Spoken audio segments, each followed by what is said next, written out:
Assalamu alaikum dear students, welcome to the Dr. Abdullah Academy, the most powerful physics series of the year. I hope you are all good and doing well in your life. Students, आज का जो हमारा topic है वो है uses of electromagnets. Previous lecture में हमने electromagnets को देखा था कि ये एक टेम्परेरी मैग्नेट की एक काइंड है। तो आज हम देखेंगे कि इलेक्ट्रोमैग्नेट्स कहाँ कहाँ पे यूज़ होते हैं। पीछे हमने सबसे पहले परमानेंट मैग्नेट को देखा, फिर उनके यूजेस और एप्लीकेशंस को देखा, फिर हमने देखा कि टेम्परेरी मैग्नेट्स जो हैं वो क्या होते हैं, और उसके बाद हम यहाँ पे उनके यूजेस को डिस्कस करेंगे इंशाल्लाह। तो चलिए डिटेल में इसको स्टार्ट करते हैं। बिस्मिल्लाहिर्रहमानिर्रहीम। यहाँ पे वो बताएगा कि इलेक्ट्रोमैग्नेट्स कहाँ कहाँ पे यूज़ होते हैं। Electromagnets are used in electric bell, telephone receiver, simple magnetic relay, circuit breaker, reed switches, cranes, tape recorder, maglev trains and many other devices के जो यहाँ पे इलेक्ट्रोमैग्नेट्स हैं या जो टेम्परेरी मैग्नेट्स हैं ये कहाँ कहाँ पे यूज़ होते हैं। घंटी में यानी इलेक्ट्रिक बेल, जो इलेक्ट्रिक घंटियाँ होती हैं यानी जो इलेक्ट्रिसिटी से जो चलती हैं, जो घरों के बाहर लगी होती हैं, टेलीफोन रिसीवर हैं, सिंपल मैग्नेटिक रिले हैं, क्रेन्स हैं, जो ब्रेकर होते हैं या जो रीड स्विचेस होते हैं, जो क्रेन है, टेप रिकॉर्डर्स होते हैं, या जो ये मैग्नेटिक जो रेलगाड़ियाँ होती हैं, और बहुत से दूसरे स्टूडेंट आलात हैं जहाँ पर जो इलेक्ट्रोमैग्नेट्स हैं या जो टेम्परेरी मैग्नेट्स हैं वो यूज़ होते हैं। अब आप यहाँ पे स्टूडेंट्स देख सकते हैं कि किस तरह जो टेम्परेरी मैग्नेट्स हैं हमारी रोज़मर्रा ज़िंदगी में बेशुमार ऐसे आलात हैं जिसके अंदर यूज़ हुए होते हैं। चाहे वो घर में लगी हुई एक इलेक्ट्रिसिटी की इलेक्ट्रिक घंटी हो, या फ़ोन की आवाज़ हो, या फैक्ट्रियों में इस्तेमाल होने वाले बड़े बड़े क्रेन्स हो, सब के अंदर जो इलेक्ट्रोमैग्नेट्स हैं वो काम कर रहा है। आजकल तो स्टूडेंट दुनिया में जो मैगलीव ट्रेन्स होती हैं यानी ऐसी रेलगाड़ियाँ जो पटरी को छू कर नहीं चलती बल्कि सिर्फ जो मैग्नेटिक पावर है उसको यूज़ करते हुए ऐसे ही लगता है जैसे तैरती जाती हैं, पटरी के ऊपर नहीं चलती बल्कि मैग्नेट को यूज़ करके चलती हैं। तो ये सब जो है ये इलेक्ट्रोमैग्नेट्स की जो यूजेस हैं या जो इलेक्ट्रोमैग्नेट्स उसी की बदौलत ये सारा पॉसिबल है। आगे देखते हैं। यहाँ पर स्टूडेंट कुछ फंक्शन दिए गए हैं, हम देख लेते हैं। जो पहला यहाँ पे फंक्शन है वो है मैग्नेटिक रिले के किस तरह जो मैग्नेटिक रिले है ये एक तरह का स्विच होता है, ये किस तरह इलेक्ट्रोमैग्नेट को यूज़ करता है। तो चलिए देख लेते हैं इसको। This is a type of switch which works with an electromagnet, कि ये एक किस्म का स्विच होता है जो इलेक्ट्रोमैग्नेट को यूज़ करते हुए काम करता है। It is an input circuit which works with a low current for a safety purpose. Student ये जो अब मैग्नेटिक रिले होता है ये बिल्कुल एक आम स्विच की तरह होता है, लेकिन मैग्नेटिक रिले जो होता है जैसे कि नाम से पता चल रहा है कि एक ऐसा स्विच जिसके अंदर मैग्नेट को यूज़ किया गया है, और ये स्टूडेंट ऐसा सर्किट है जिसके अंदर जो सेफ्टी के लिए जो है कम करंट जो है वो यूज़ की जाती है। मतलब ये कि अगर बराह रास्त ज़्यादा करंट सर्किट में आ जाए तो ये ख़तरनाक भी हो सकता है। इसीलिए एक छोटा सा सर्किट बनाया जाता है जो कि थोड़े से करंट से ही शुरू हो जाता है और ज़्यादा करंट इसके अंदर ना आए, क्योंकि ज़्यादा अगर करंट आएगा तो उससे जो है ख़तरनाक भी हो सकता है और कोई एक्सीडेंट भी हो सकता है। इसीलिए सेफ्टी के पर्पज़ के लिए इसके अंदर जो लो करंट है ना उसको यूज़ किया जाता है। When it is turned on, यानी जब ये ऑन किया जाता है तो फिर क्या होता है, it activates another circuit which works with a high current. तो ये एक और सर्किट को क्या कर देता है, एक्टिवेट कर देता है, यानी उसको भी थोड़ा मोटिवेट कर देता है और फिर जो ज़्यादा करंट पर काम करता है। यानी ये तो थोड़े से करंट को यूज़ करते हुए जब इसको यूज़ ऑन किया तो इसने एक और सर्किट को एक्टिवेट कर दिया जो कि ज़्यादा करंट पर काम करेगा। यानी हमने देखा कि किस तरह एक छोटा सा सर्किट है एक बड़े सर्किट को कंट्रोल कर रहा है। यानी ये देखिए स्टूडेंट, ये छोटा सा सर्किट था, इसने कम करंट को यूज़ करते हुए जब जब हम इसको ऑन करेंगे तो ये दूसरे बड़े सर्किट को एक्टिवेट कर देगा जो कि ज़्यादा बड़ी करंट को यूज़ करेगा। तो हमने इसमें देखा कि किस तरह एक छोटा सा सर्किट जो है वो एक बड़े से सर्किट को कंट्रोल कर रहा है। ये जो है आप ऐसे ही समझ लीजिए कि जैसे छोटा सा बच्चा जो है बड़ा सा बल्ब ऑन कर दे, लेकिन जो खुद इसे ज़्यादा करंट को हाथ ना लगाना पड़े बल्कि एक स्विच की हेल्प से एक बड़े बल्ब को रोशन कर दे। तो यही सेम बात इसी में भी है कि एक छोटा सा सर्किट जो है वो एक बड़े से सर्किट को एक्टिवेट कर देता है।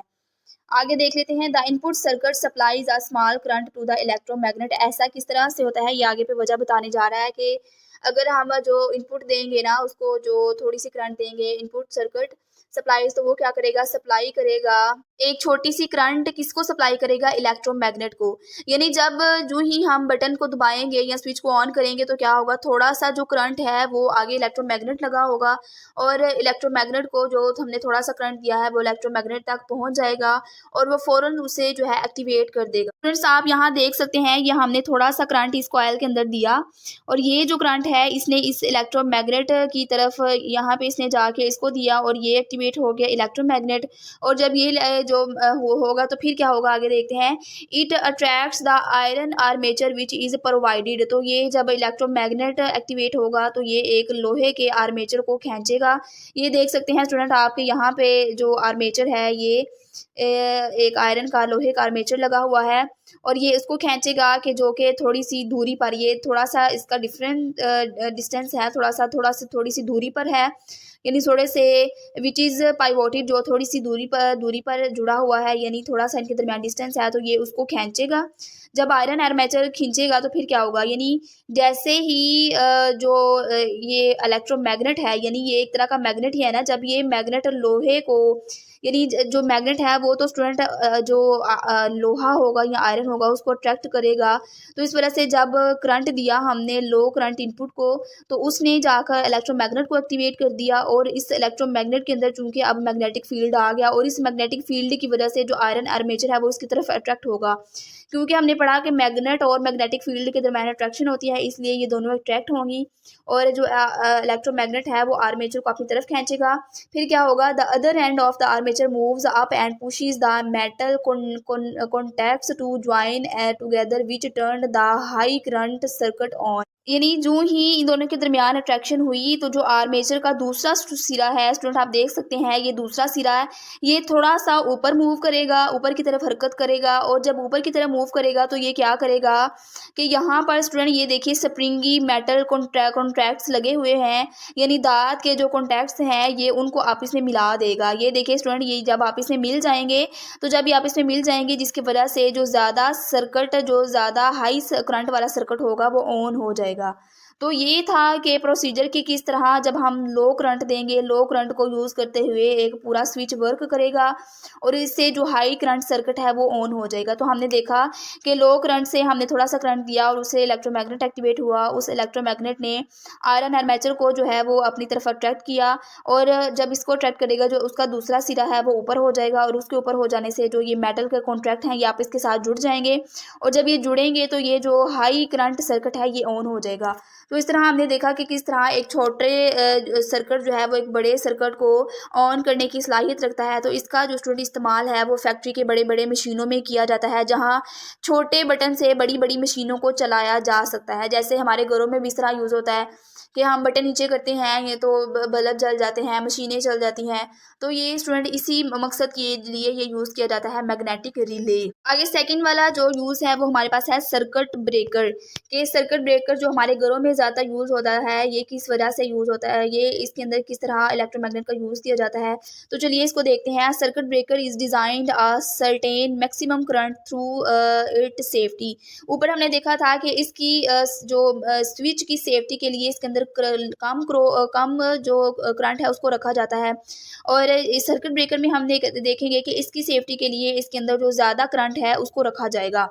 यानी ये इस तरह बनाया जाता है कि इसमें ये जो ज़्यादा से ज़्यादा करंट को यूज़ किया जाता है, जो ज़्यादा से ज़्यादा जो इसकी करंट है वो गुजर सकती है, क्योंकि सेफ्टी के लिए। अब जो ब्रेकर का चूँकि मकसद ही ये है कि ये एक क्या है, एक हिफाजती इंस्ट्रूमेंट है। ये इस बात को यकीनी बनाता है या इस बात को इंश्योर करता है कि अगर करंट एक ख़ास लिमिट से बढ़ जाए तो वो नुकसान ना करे। तो सर्किट ब्रेकर जो है ये हमारे घरों में सेफ्टी के लिए यूज़ किए जाते हैं, तो इसलिए इनके अंदर जो करंट की ज़्यादा से ज़्यादा मिकदार को फ़्लो करवाया जाता है।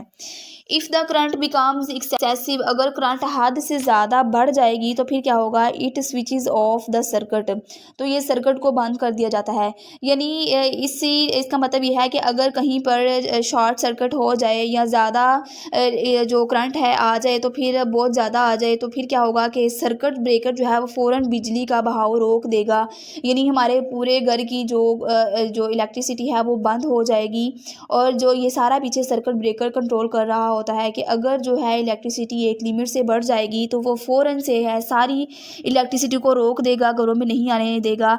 अगर तो ज़्यादा इलेक्ट्रिसिटी डायरेक्ट आ जाती तो फिर क्या होना था कि हर चीज़ जल जानी थी, हर चीज़ ब्लास्ट हो जानी थी, और जो हमारे जो सर्किट्स थे वो सारे जल जाने थे। ठीक है, तो ये जो सर्किट ब्रेकर होता है ये इसीलिए सेफ्टी के लिए घरों में लगाए जाते हैं, ताकि अगर इलेक्ट्रिसिटी एक लिमिट से ज़्यादा आ जाए तो ये उसको कंट्रोल कर सके और इलेक्ट्रिसिटी को मुकम्मल तौर पर बंद कर दे, ताकि जो हमारे सारे यहाँ पे जो इलेक्ट्रिसिटी के जो लगे होते हैं, यानी लाइटें हैं, मशीनें हैं, फ्रिजेस हैं, वो सारी सेफ़ रहें, और जो पूरा सर्किट है वो एक सेफ़ रहे, और इसीलिए ये जो है सेफ्टी के लिए यूज़ किए जाते हैं। Thus electric appliances are protected from burning, तो इसीलिए जो बरकी आलात होते हैं या जो इलेक्ट्रिकल अप्लायंसेज होते हैं वो सारे जो हैं महफूज रहते हैं, वो जलने से महफूज रहते हैं। मिसाल के तौर पर हर बार जब ज़्यादा करंट आएगा तो क्या होगा कि पंखे, बल्ब, फ्रिजेस वगैरह सब कुछ जल जाएगा। लेकिन अगर सर्किट ब्रेकर यूज़ किए जाते हैं तो वो अगर एक लिमिट से ज़्यादा जब करंट होगा तो वो पीछे से इलेक्ट्रिसिटी को ही ऑफ़ कर देंगे, जिसकी वजह से ये सारी चीज़ें जो हैं ये सेफ़ रहेंगी, ये जलने से बच जाएंगी। आगे सर्किट को यहाँ पे जो है थोड़ा सा डिटेल में बताने जा रहा है कि एज शोन इन फिगर, जैसा कि फिगर में दिखाई दे रहा है। इनसाइड अ सर्किट ब्रेकर के अंदर क्या होता है, the current flows along a copper strip, कि जो करंट है वो एक जो कॉपर स्ट्रिप है यानी तांबे की एक पट्टी सी बनी होती है उसके साथ साथ गुजरता है थ्रू द आयरन आर्मेचर, लोहे के armature and coil of the electromagnet, और जो इलेक्ट्रोमैग्नेट के कॉइल के अंदर बहता है। इससे स्टूडेंट पता चला कि जो सर्किट ब्रेकर है उसके अंदर भी एक इलेक्ट्रोमैग्नेट मौजूद होता है। जब करंट गुजरेगा इसके अंदर से तो वो उसको मूव करवा देगा या उसको जो है एक्टिवेट करवा देगा। ये आप देख सकते हैं स्टूडेंट, ये कॉपर स्ट्रिप है, और कॉपर स्ट्रिप है, और ये आयरन आर्मेचर है। ये देख सकते हैं आप, ये आर्मेचर यूज़ हुआ है, ये वाला, ये असल में आयरन का आर्मेचर है, और ये साथ साथ जो है ये एक कॉइल भी यूज़ हुई है इलेक्ट्रोमैग्नेट की। तो ये तो चीज़ें थी कि किस तरह ये सर्किट ब्रेकर के अंदर ये चीज़ें होती हैं। तो मतलब ये कि सर्किट ब्रेकर के अंदर भी जो इलेक्ट्रोमैग्नेट है वो यूज़ होता है। The electromagnet attract the armature, के जो इलेक्ट्रोमैग्नेट होता है ये आर्मेचर को अट्रैक्ट करता है, क्योंकि हमने पढ़ा कि मैग्नेट और मैग्नेटिक जो मटेरियल होता है उनके दरमियान अट्रैक्शन होती है। जो मैग्नेट है वो हर लोहे की चीज़ को अपनी जानिब खींचेगा, तो इस वजह से जो चूँकि आर्मेचर और लोहे का बना हुआ है, इस वजह से जो इलेक्ट्रोमैग्नेट यूज़ किया है वो क्या करेगा कि आर्मेचर को अपनी जानिब खींचेगा, और जैसे ही खींचेगा तो आर्मेचर जो है वो फ़ौरन से खींच जाएगी। If the current is large enough, अगर तो करंट बहुत ज़्यादा बह रहा है सर्किट के अंदर तो armature is detached from the copper strip and the circuit break, तो फिर क्या होगा, अगर करंट बहुत ज़्यादा बह रहा है तो जो ये आर्मेचर है इसका जो कनेक्शन है वो ख़त्म हो जाता है कॉपर स्ट्रिप से, और ये देखिए ये बिल्कुल अलग हो जाएंगे। ये उसके तांबे की जो पट्टी है, जो कॉपर स्ट्रिप है, उससे बिल्कुल अलग हो जाएगी, और सर्किट जो है वो टूट जाएगा, क्योंकि फ़्लो ही नहीं हो रहा होगा तो सर्किट टूट जाएगा।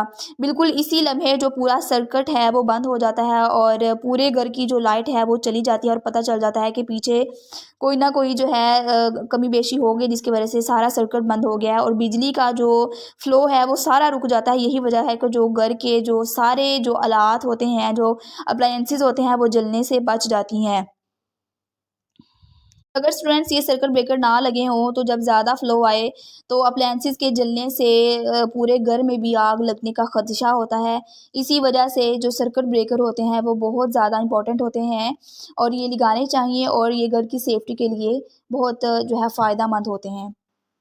यहाँ तक हमारे 2 यूज़ेज़ कंप्लीट हो गए। अब चलते हैं टेलीफ़ोन रिसीवर की तरफ कि किस तरह जो रिसीवर है उसके अंदर इलेक्ट्रोमैग्नेट्स यूज़ होते हैं, तो इसको देख लेते हैं। There is an iron diagram in the receiver under which an electromagnet is placed, के रिसीवर के अंदर स्टूडेंट एक आयरन का जो डायफ्राम है वो लगा होता है। ये एक मैग्नेट के नीचे रखा हुआ होता है। ये नहीं पता चला कि जो रिसीवर है उसके अंदर भी इलेक्ट्रोमैग्नेट, ये आप देख सकते हैं, ये इलेक्ट्रोमैग्नेट है और ये डायफ्राम है। अब ये जो डायफ्राम है ये लोहे का है और ये मैग्नेट है, यानी दोनों के दरमियान अट्रैक्शन होगी और ये एक दूसरे को खींचेंगे, और इसी वजह से जो आवाज़ है वो पैदा होगी और ये आवाज़ को पैदा करने में अहम किरदार अदा करता है। आगे देख लेते हैं, the microphone of the telephone handset on the other hand sends varying electric current in accordance with the sound signals. यहाँ पे स्टूडेंट कह रहा है कि जो माइक्रोफोन ऑफ द टेलीफोन है, यानी जो हमारे जो टेलीफोन का जो माइक्रोफोन होता है, वो क्या करता है कि आवाज़ के सिग्नल्स के मुताबिक जो है बदलती हुई जो इलेक्ट्रिक करंट है वो भेजता है। मतलब ये कि जब हम बात कर रहे होते हैं तो हमारी आवाज़ जो है वो हवा के अंदर एक वाइब्रेशन पैदा करती है। जैसे जैसे हम बोल रहे हैं तो हवा के अंदर ऐसे ऐसे ही वाइब्रेशन पैदा हो रही है, जैसे पानी की सतह के ऊपर जैसे पानी की वेव्स बन जाती हैं। तो इसी तरह जब हम बोल रहे होते हैं तो हम जो है ये अपनी जो जब हम साउंड बाहर निकाल रहे होते हैं तो इसकी वजह से जो हवा के मॉलिक्यूल्स होते हैं उनके अंदर एक वाइब्रेशन पैदा हो जाती है। और जो माइक्रोफोन होते हैं इन वाइब्रेशंस को एक इलेक्ट्रिक सिग्नल में चेंज कर देता है। ठीक है, तो माइक्रोफोन का यही काम है कि ये इन्हीं जो वाइब्रेशन को यूज़ करते हुए उनको एक इलेक्ट्रिक सिग्नल में जो है सिग्नल के अंदर चेंज कर देता है। और ये जो सिग्नल होते हैं कभी ज़्यादा करंट या कभी कम करंट की सूरत में आगे भेजा जाता है। जैसे जैसे हम बोल रहे होते हैं ना, वैसे वैसे ये कभी कम या कभी ज़्यादा करंट की सूरत में आगे जो है वो भेजा जाता है। When the varying current passes through the coil of the receiver on this side, कि जब ये बदलता हुआ करंट यानी कभी कम आवाज़ तो कभी ज़्यादा आवाज़, कब ये बदलता हुआ करंट जो है वो रिसीवर की कॉइल के अंदर से गुजरेगा, जब रिसीवर की कॉइल के अंदर से गुजरेगा तो फिर क्या होगा, it causes variation in the force of the electromagnet. तो चूंकि वहाँ पे रिसीवर के अंदर इलेक्ट्रोमैग्नेट यूज़ हुआ है तो फिर क्या होगा कि इलेक्ट्रोमैग्नेट की जो पावर होगी या जो उसको फोर्स होगी वो कभी कम होगी तो कभी ज़्यादा होगी, डिपेंड ऑन इस फोर्स के जो कि यहाँ पर मौजूद थी साउंड सिग्नल्स के अंदर। और इसी वजह से जो इलेक्ट्रोमैग्नेट की जो फोर्स है वो कभी कम होगी कभी ज़्यादा होगी। स्टूडेंट्स, इसका मतलब अब ये है कि जो इलेक्ट्रोमैग्नेट्स हैं तो कभी ज़्यादा पावरफुल हो जाता है तो कभी कभी कमज़ोर हो जाता है। तो इसका जो इसी के हिसाब से वो जो ऊपर लगी हुई लोहे की जो ये आप देख सकते हैं कि लोहे का जो डायफ्राम है ये इलेक्ट्रोमैग्नेट की तरफ उसी मुताबिक खींचता चला जाता है या उसको छोड़ता है। तो इसी के मुताबिक जो है ये इनके दरमियान अट्रैक्शन होती है। As a result the diaphragm over it moves back and forth to produce sound. इस नतीजे के तौर पर जो रिजल्ट निकलता है वो क्या निकलता है कि जो डायफ्राम मूव करता है कभी आगे तो कभी पीछे और इसी से जो आवाज़ है वो पैदा होती है। जब डायफ्राम मूव करेगा तो वो हवा के अंदर जो लहरें हैं जब वो आगे पीछे मूव करेगा तो हवा के अंदर लहरें पैदा करेगा। और यही लहरें स्टूडेंट जब हमारे कानों तक पहुंचती हैं तो हमें आवाज़ सुनाई देती है। इसी तरह जब हम किसी दोस्त को फ़ोन करते हैं या तो आपकी जो आवाज़ है वो इलेक्ट्रिक सिग्नल में बदल कर दूसरी तरफ जाती है और वहाँ दोबारा आवाज़ में जाकर बदल जाती है। इसीलिए हमें लगता है कि दूसरा बंदा हमारे कान के पास ही बात कर रहा है। यानी एक बंदा जो है वो अपनी जब आवाज़ को प्रोड्यूस करता है तो जो उसकी आवाज़ है वो इलेक्ट्रिक सिग्नल के अंदर चेंज हो जाती है और वही इलेक्ट्रिक सिग्नल जो है वो दूसरे जो रिसीवर है हमारा जिसके साथ हम बात कर रहे हैं उस तक जाते हैं और उधर जाकर फिर दोबारा से जो है वो साउंड वेव के अंदर तब्दील हो जाते हैं। जैसे मैं लेक्चर रिकॉर्ड कर रही हूँ तो जो मैं आवाज़ प्रोड्यूस कर रही हूँ और जो मेरे ये आवाज़ है ये एक इलेक्ट्रिक सिग्नल के अंदर चेंज होकर आपकी तरफ आएंगे और आपकी तरफ आकर दोबारा जो है ये दोबारा से ये साउंड के अंदर चेंज हो जाएंगे। यानी मैंने चेंज किया अपनी आवाज़ को सिग्नल्स के अंदर और वो सिग्नल्स आप तक पहुँचेंगे और वही सिग्नल आप तक पहुँच के दोबारा से साउंड के अंदर या आवाज़ के अंदर चेंज हो जाएंगे। यहाँ पे स्टूडेंट इन्फॉर्मेशन का एक ब्लॉग दिया हुआ है। यहाँ पर उसने बहुत ही एक इंटरेस्टिंग इन्फॉर्मेशन दी है कि जो इलेक्ट्रोमैग्नेट का जो बहुत एक इंटरेस्टिंग यूज़ है वो क्या है कि ये मैग्लेव ट्रेन्स के अंदर यूज़ होती है। अब जो मैग्लेव ट्रेन्स है उसका मतलब ये है कि मैग्नेटिकली लेविटेट ट्रेन इसको कहते हैं। ये स्टूडेंट ऐसी ट्रेनें होती हैं जो पहियों पर नहीं बल्कि जो मैग्नेट है उसकी फोर्स पर चलती हैं। ये ट्रेन जो है वो पटरी के ऊपर नहीं चलती, पटरी को नहीं छूती बल्कि चंद सेंटीमीटर ऊपर तैरती रहती हैं। ये आप देख सकते हैं ये चंद सेंटीमीटर ऊपर तैर रही है क्योंकि इसके नीचे मैग्नेट को यूज़ किया जाता है और ये मैग्नेट की अट्रैक्शन से ही चलती जाती है और ये ज़मीन के साथ रगड़ नहीं खाती, इसलिए बहुत ज़्यादा जो स्पीड के साथ चलती जाती है। जापान में स्टूडेंट इसको जो है बुलेट ट्रेन कहा जाता है, जो कि तकरीबन 400 किलोमीटर फी घंटा की रफ्तार तक पहुंच सकती है। इट इज़ टू मच कि 400 किलोमीटर 1 घंटे के अंदर जो है ये मूव कर सकती है। तो याद रखिए इसमें कि जो सिर्फ मैग्नेटिक फोर्स है वो ट्रेन को उठाती है, सिर्फ मैग्नेटिक फोर्स। लेकिन आगे बढ़ाने के लिए पटरी के साथ साथ जो ट्रेन के अंदर ख़ास किस्म के प्रोपल्शन इलेक्ट्रोमैग्नेट्स हैं उनको यूज़ किया जाता है, जो ट्रेन को जो है आगे की तरफ मूव करवा रहे होते हैं, जो ट्रेन को खींचने और धकेलने की जो क़ुव्वत है वो पैदा कर रहे होते हैं। इसी वजह से ये ट्रेनें जो है ये तेज़ तरीन और जो है जदीद तरीन समझी जाती हैं। ये था बस एक इन्फॉर्मेशन के लिए। अगला जो हमारा लास्ट वाला पॉइंट है वो है कि किस तरह इलेक्ट्रोमैग्नेटिक क्रेन्स के अंदर इलेक्ट्रोमैग्नेट्स को यूज़ किया जाता है। तो चलो इसको देख लेते हैं। Huge electromagnets are use in cranes, steel works and on ships. के जो बड़े बड़े इलेक्ट्रोमैग्नेट्स होते हैं, जैसा कि लोहे के जो बड़े बड़े कबाड़ खाने होते हैं, यहाँ पे जो स्क्रैप यार्ड्स कह रहा है वो कबाड़ खाने को ही कह रहा है कि जो बड़े बड़े इन क्रेन्स एट स्क्रैप यार्ड्स के जो लोहे के बड़े बड़े कबाड़ खाने होते हैं, या जो स्टील की जो फैक्ट्रियाँ होती हैं, या जो बड़े बड़े जहाज़ होते हैं उनके अंदर जो है बड़े बड़े इलेक्ट्रोमैग्नेट्स को यूज़ किया जाता है। स्टूडेंट आपने अक्सर जो क्रेनें देखी होंगी जो बड़े बड़े लोहे के सामान उठा लेती हैं, जैसा कि ये आपको नज़र आ रहा है कि ये एक क्रेन है जिसने एक कार को उठा लिया है। बड़े बड़ी चीज़ों को क्रेनें ही उठा सकती हैं। इन क्रेनों के आगे बहुत बड़े बड़े इलेक्ट्रोमैग्नेट्स लगे होते हैं, जो कि टनों तक वज़न जो है लोहे के वज़नी चीज़ को, जो टनों तक उसका वेट है उसको भी उठाने की क़ुव्वत रखता है। These are so powerful that they can lift iron and steel objects such as cars। ये इतने ताकतवर होते हैं ये जो मैग्नेट्स होते हैं कि ये जो लोहे और स्टील की इतनी बड़ी बड़ी चीज़ों को, मसलन कार्स वगैरह को भी उठा सकते हैं। स्टूडेंट सोचें कि एक छोटा सा जो मैग्नेट है वो हमारे हाथ का जो क्लिप है वो उठा सकती है, लेकिन जो क्रेन में मौजूद इलेक्ट्रोमैग्नेट्स हैं वो इतना ज़्यादा ताकतवर होता है कि पूरी गाड़ी को या पूरे ट्रेन के बड़े हिस्से को भी उठा सकता है। तो इमेजिन कीजिए ये कितना ज़्यादा पावरफुल होगा। आगे देखते हैं। After moving the heavy objects to the required position, के भारी चीज़ों को उनकी जो रिक्वायर्ड पोजीशन है उस पर रखने के बाद ये क्या करता है, the objects are released by just switching off the current of the electromagnet.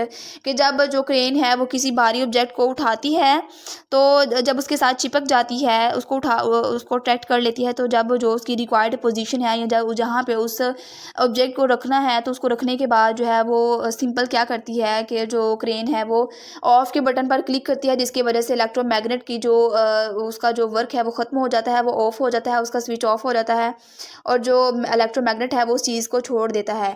यानी जैसे ही करंट को बंद किया जाएगा, क्योंकि स्टूडेंट हमने पढ़ा था कि इलेक्ट्रोमैग्नेट टेम्परेरी मैग्नेट्स होते हैं और ये करंट को यूज़ करते हुए मैग्नेट बनते हैं।